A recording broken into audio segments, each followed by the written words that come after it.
everyone, Michelle Zenisek here, Run With It VA. I want to talk today about, so I'm going to give you tips for creating high converting email sequences. So if you're struggling to create an email sequence that converts, you are not alone. Many business owners find it difficult to write emails that compel their readers to take action.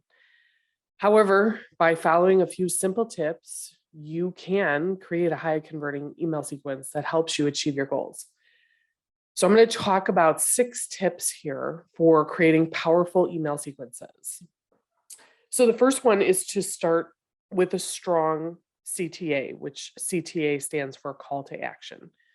Your content should be written around that call to action, whether it's follow me on Instagram or click here to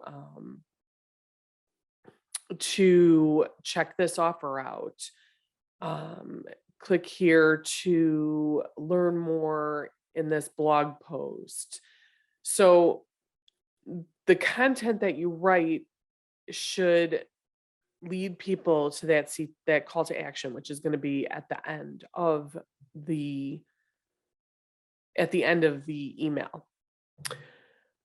So the second tip is to keep your emails short and to the point. I mean, we're all inundated with emails these days, and between emails and text messages, and most of us have more than one email address, and so it's overwhelming. And so you want to make sure that you are getting to the point in your emails and not these long drawn out emails, because most people are not going to read all that anyway. So why spend all that time writing all that content for one email that people are most likely not going to read?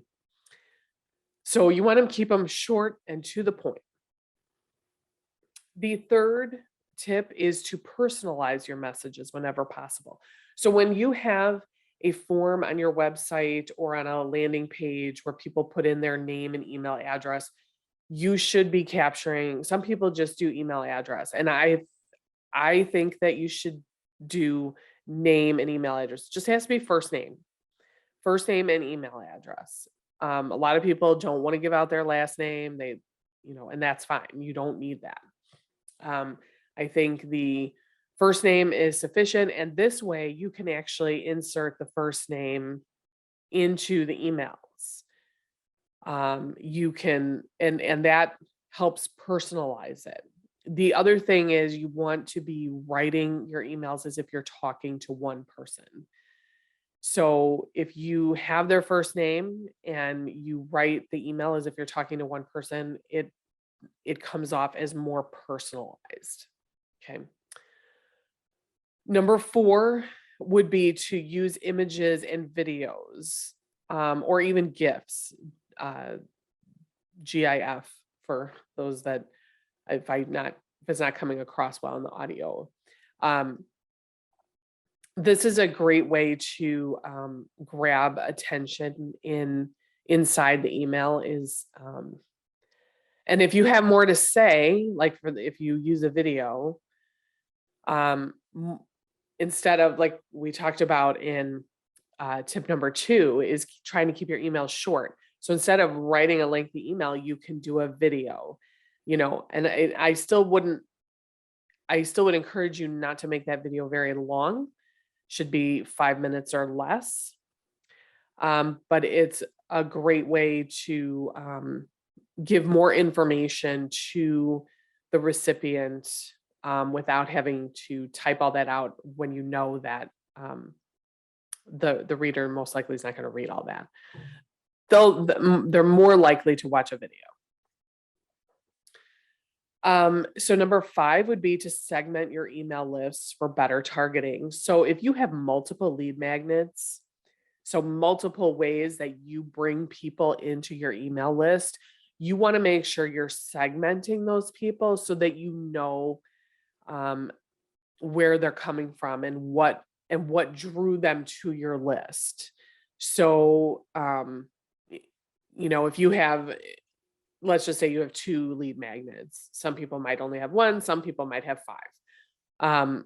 Or maybe it's something they purchase. Um, if they purchased a course from you, you want to make sure you know how that person came into your list. So different email marketing platforms are going to have different ways of segmenting your lists, but just make sure you are utilizing that. And the 6th and final tip is to test. And this is so important to not overlook, is when you have your email sequence set up, you want to make sure you test it. Test it. If you have a landing page where people complete the form and end up in your email sequence, or if they purchase something from you that takes them into an email sequence, you want to make sure you're testing that from start to finish. If you have multiple emails in the email sequence, which most people would, you don't have to, you can, when you create the email sequence, leave the delay timers out.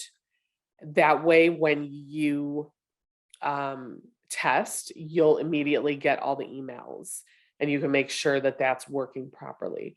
Then you can go in after you've tested and made sure it's working properly. You can go in and add those delay timers before you release it to the world. So I hope that made sense.